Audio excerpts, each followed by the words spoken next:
Bonjour. Le télescope James Webb sera lancé le 24 décembre au moment de l'enregistrement de cette vidéo. Ce sera l'événement astronomique de l'année et même plus, car ça fait très longtemps que nous attendons ce lancement. Mais qu'est-ce que va faire au juste ce télescope dans l'espace? Quelle est sa mission? Quelle est la place du Canada dans cette belle histoire? Eh bien, pour en savoir plus, entrons dans la zone astro.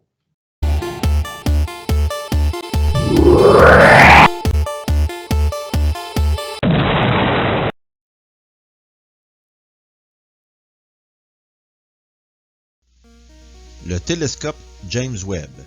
Rôle du Canada dans cette magnifique aventure.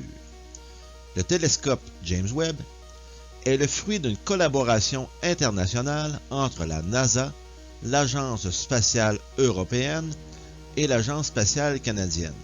Le télescope spatial James Webb est le télescope spatial le plus complexe et le plus puissant jamais construit. Après plus de 20 ans de péripéties, le télescope spatial James Webb va normalement et finalement décoller pour l'espace le 24 décembre 2021 à bord de la fusée Ariane 5.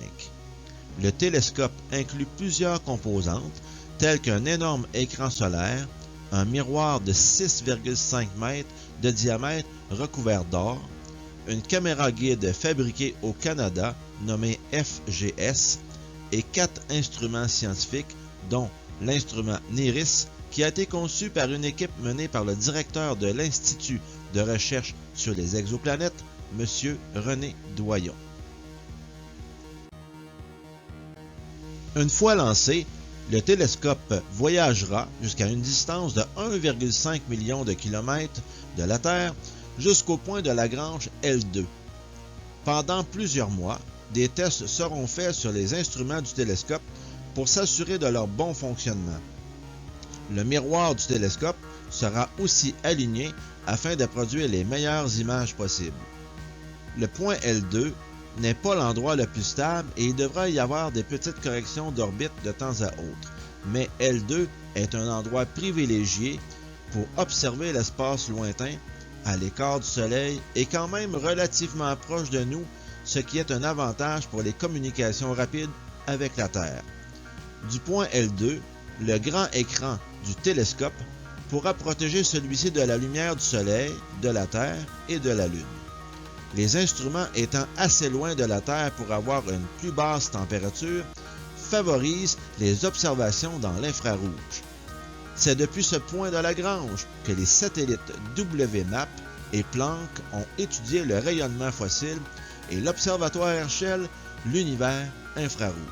C'est de ce point que l'observatoire Gaia crée un catalogue d'1 milliard d'étoiles et c'est de là que le télescope James Webb et éventuellement le télescope Euclide observeront l'univers. Comme mentionné précédemment, 2 instruments canadiens feront partie de l'équipement du nouveau télescope, le NIRISS et le FGS. NIRISS, Near Infrared Imager and Slitless Spectrograph, sera chargé de découvrir et d'étudier à la fois des exoplanètes de la taille de la Terre et les galaxies les plus lointaines. Le FGS, Fine Guiding Sensor, aura la précieuse tâche d'assurer la position la plus précise au télescope James Webb. Le FGS est composé de 2 caméras infrarouges très sensibles et comme on le dit à l'IREX, c'est comme le volant du télescope. Pour en revenir au NIRISS, il aura pour mission de débusquer et d'étudier les objets les plus faibles et les plus lointains de notre univers. Les capacités du NIRISS dans l'infrarouge serviront aussi à la recherche et l'étude d'exoplanètes. Déjà à l'avant-garde de ce domaine, notamment pour sa participation à la prise de la première image d'un système d'exoplanètes, le professeur Doyon et son équipe ont spécialement conçu NIRISS pour détecter la fine atmosphère d'exoplanètes aussi petites que la Terre pour en déterminer leur composition ou pour rechercher la présence de vapeur d'eau de CO2, voire potentiellement des marqueurs biologiques comme le méthane ou l'oxygène. NIRISS aura la capacité de mettre en lumière d'autres mondes potentiellement habitables. Voici maintenant les objectifs de la mission du télescope James Webb.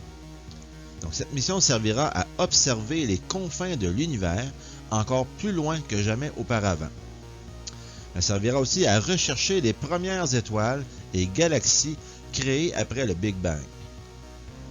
De plus, on pourra mieux comprendre la formation et l'évolution au fil du temps des étoiles, des planètes et des galaxies.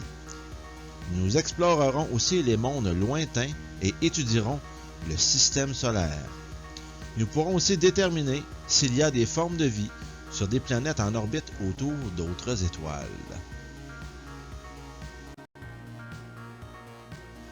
Le télescope James Webb est l'aboutissement de plus de 20 ans de planification et de développement. Plusieurs éléments et caractéristiques en font un observatoire spatial unique et permettront l'atteinte des objectifs de la mission. Le miroir plaqué or a un diamètre de 6,5 mètres, ce qui fait de Webb le plus grand télescope spatial jamais construit. Le miroir est formé de 18 sections hexagonales de beryllium plaqué or, chacune pouvant être réglée individuellement. L'écran solaire est une protection contre la chaleur du soleil. Webb aura un écran solaire de la taille d'un court de tennis. Le déploiement du télescope James Webb est spécial car dû à sa grandeur, il devra être plié comme quand on fait de l'origami pour pouvoir entrer dans le lanceur Ariane 5 qui l'enverra dans l'espace. Il faudra environ 2 semaines au télescope Webb pour se déployer complètement. En plus des instruments canadiens FGS et NIRISS, 3 autres instruments scientifiques des partenaires de la mission seront embarqués sur le télescope Webb. NIRCam de la NASA, NIRSPEC de l'Agence spatiale européenne et MIRI de la NASA et de l'ESA.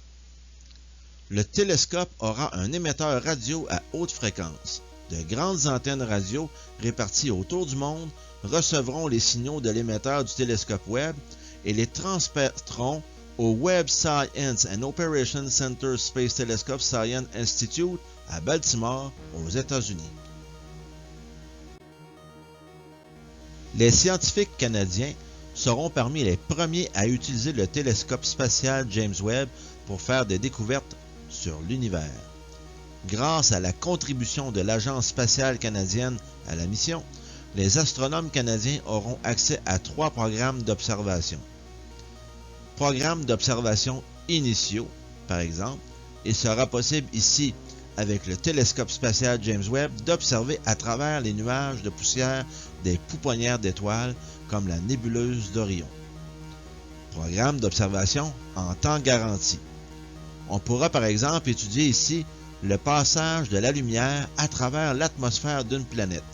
Les éléments de l'atmosphère en absorbent certaines parties.